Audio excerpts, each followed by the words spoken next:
All right. Well, look, I hope you loved the last episode with Kels and his wife. I like the interviews. I think they're awesome.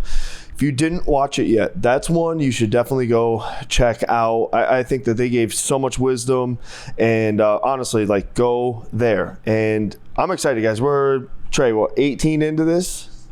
We're 19 into this. We got some more interviews coming up, and we're just trying to give you some content that you want. So we're going to mix it up today, and I'm going to read some stories and some questions that people put in. We're going to react. She's going to react. She's never read them. I read a couple of them, and we're going to react to them, give you the biblical response to what this should be, what it could be, and I don't know. We'll see what we get into today. So make sure, just interact with us a little bit down below. We love talking to you guys on here, and I think it's important. So, number one, ready? Are you ready? I'm ready. All right. My husband and I have been together for 15 years and have a 14-year-old son. We no longer have a physical relationship. I'm trying to decide if it's worth getting a divorce. Our marital relations were what I would consider normal, at least once a week, before and during my pregnancy. However, once my son was born, it became less and less frequent. We've gone as long as, 2 years without being intimate. What? Because of my husband's lack of interest. We've been to counseling, had countless conversations with me, begging him to explain what the problem could be. He has spoken to his doctor, ruled out a medical issue. He refuses to admit he's no longer attracted to me, but claims he's simply not interested. Is it fair to me that I've spent 14 years without the physical intimacy I long for? Most men would be like killing for that. Like, my wife wants it. Yeah. Must I give up the idea of ever having it? Is it enough to leave him over? Wow. Quick react. Go ahead. What do you got? Jeez, that's... I mean, I was ready to come at her until she said that it was him. Yeah, it's a him thing. That's very unusual. And it's not a medical issue.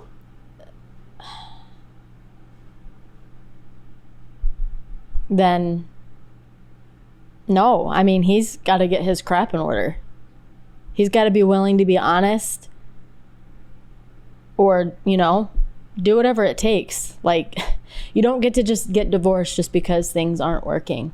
Yeah, and that's biblically. And biblically, the only biblical answer for divorce is if the spouse cheats. Yes, 100%. 100%. That is the only biblical answer you will find. Yes. Which I know sucks for some people. They say, I would say, like, go ahead. Physical abuse. If you're being abused. Yeah. Yes, get out of that marriage. Put him in jail. Yeah, but now, if there's no infidelity and, you're not being abused, then there's hope for your marriage, but it definitely does take a choice from both parties. Dude, find God. Yeah. Well, No, I've joked with a couple people, and this is a joke, guys. This is a joke. It was like, disclaimer, joke. Just put some of the blue chew powder in their drink and just watch it go. It's not roofie your spouse. It's a blue chew, okay? It's an aphrodisiac. But no, I think there could be a couple things that you need to ask, right? Like, is he finding it elsewhere? Is that why he's not going to you? Right. Is it maybe the internet he's going to? Is it another lady he's going to? Well, yeah, because these are the questions. Because if you've gone to the doctor and there's no medical reason for you to not have a drive, which in a man is like a huge part of who a man is. They have an extremely high sex drive. So for the man to just say, not really interested without having any medical issues, then what I would assume, if you don't ask, what you do, you need to ask, like, is there somebody else? Do you have a porn addiction? Right. Like, am I just not attractive? Like, you just need to tell me which one it is, because it doesn't make sense that there's no desire. Especially if the wife is pursuing. That's huge. Yeah, that's the hardest part is not being honest. And Absolutely. That's why I think if he's unwilling to have open communication about it, then he's not even being a man about it. Like, right. Hey, men, being a man is not doing like rough, tough things. It's doing things that make you uncomfortable sometimes too. Mm-hmm. So people are like, I do manly things. But you can't even talk about your feelings. You're a child. That's childish. Right. Be a man. Talk about the things that make you uncomfortable. Yeah. And, maybe it comes down to like, I'm not attracted because you never lost the baby weight. It's like, that's a hard conversation. That might be a thing. Right. But 14 years, like, you've both robbed yourselves of having a great, enjoyable, fun and going life. Up to 2 years. Yeah. That's ain't no way he's actually. There's no way. Holding all that for 2 years. Somewhere. No way. And if you are, like, it's only one of two things. Something's wrong with you, or you're attracted to the same sex. I heard that's cool now. That's a thing. That's a thing. Someone might get mad at that. Whatever. I love them, but listen, that's just what it is. You need the good book, dog. All right. Yeah, so honestly, like, you can't go anywhere until there's honesty because you don't know what needs to change. Right. So what would you say to that? Like, sum it up. What would you say to that situation? I would go and attempt one more time, be ready for hard truth, and just say, listen, lay it out. Are you doing any of the 3 things we've listed? And we need to talk about it. Be ready for a real conversation. Yeah, 100%. And gosh, if you won't be honest, you're going to be pretty miserable for quite some time. Yep. But that therein lays the issue. I don't know, maybe just make a move, man. Make a move and get honesty. All right, next one. My husband of almost 40 years he's not doing well. He's been a good provider, but his life stories are heavily laced with lies. And it's been difficult for me to live with. I believe he will die before I do, and I'm uncomfortable about holding a service for him. His obituary would be filled with half-truths and lies because of his work positions. It would be expected that we would have a service. I wouldn't know what to say without the probability of repeating his lies. What do you think I should do? That's crazy. End of his life has lied about like everything. Man, these are conundrums. What on earth? First of all, people need Jesus. Truthfully. And that's not just like y'all need Jesus. Like, no, actually. Marry a godly man. Yes. I mean, what do you do if someone's lied their whole life? First of all, I don't even know how that's a healthy functioning marriage if it's built on lies. I don't even know. I mean, is she asking like as far as doing a service? Yeah, do I do a service? I mean, you don't owe a service to nobody. You really don't. I mean, like, all right, this is going to be a tough comment, but like, they're not going to be there to remember or know. Right. But there will be friends and family. It's not hard, actually. That's not even hard. Just do a non-traditional service in which you tell about family members and non-lies and just move forward. That's not hard at all. Also, confront them about being a liar and share the gospel with them because Revelation says that there is no place in heaven for liars. So... yeah, I mean, I guess just be honest. Again, it does. It comes back to honesty. I mean, what do you have to lose at this point? I mean, if he's not doing well anyway, you might as well be honest and confront him on his lies. And if you know, you have to do a service, then just be like, listen, here's the truths about him, and that's what we'll celebrate. I don't know if you feel like you have to do a service, but be honest. Yeah, you got to tell the truth.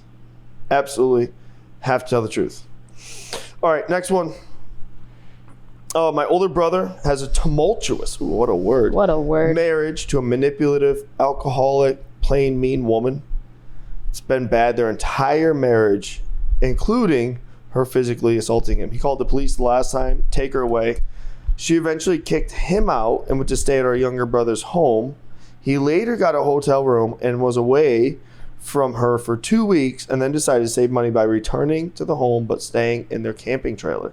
She invited him in for dinner. It was very nice. They got back together. Now she's given him an ultimatum stating that my younger brother and I do not treat her like family. So she called us and said he has to cut ties with us. It's disheartening.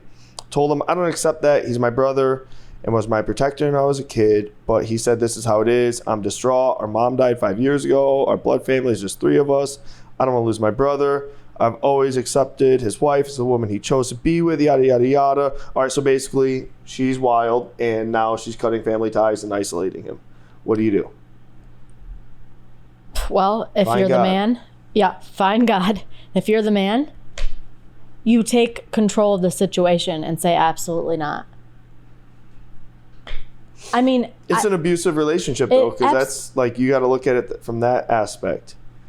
I agree, that's what you need to do, but it's not that easy, right? Well, okay, you want real answer? Yeah, dude. For all these unsaved people, just get divorced.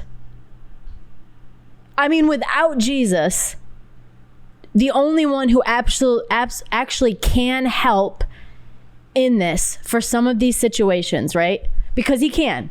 He can take the worst of the worst marriages ever that seem hopeless and completely a mess, and he can bring restoration, and he can heal them, and he can make a way. But without him, what's the point? What's the point? Get divorced. Okay. Am I wrong?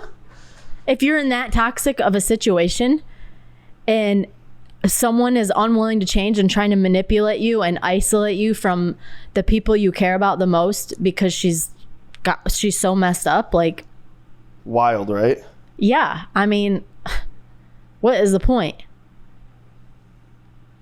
Because without it getting to a place where it's healthy, there's really not an answer. Get out of it. Get away and run from the toxic person. Yeah, I mean, even if you are married and you're a believer at this rate, if it's a continuous pattern of abuse and manipulation, especially like physical abuse, I mean, you're out. You don't have to stick around. You don't have to try to be their savior. Right. And also realize that person's probably wild. And any kind of savior mentality it never produces the intention. It never produces what you want. You're not the savior. You can't save anyone. Doesn't matter how much effort you put in. It doesn't matter how good of a person you are. It does not matter. When you have this savior mentality and you stick around because maybe one day they might just change, let me tell you something. They don't. You can't save or change anyone. We can't. So that is just, you have to completely be done with that. Savior mentality doesn't save anybody. No. All right, last one.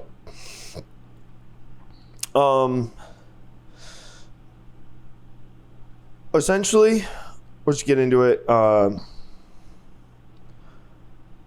Man and wife are married, and he finds out that she cheated when they were first together.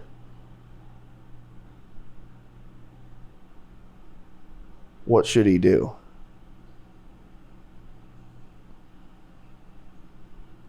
Leave. Really? No, I don't. But see, okay. All right, they have kids. All right, so if it was one time when they first were dating, it's wrong no matter what, period. It's wrong. Shouldn't have happened.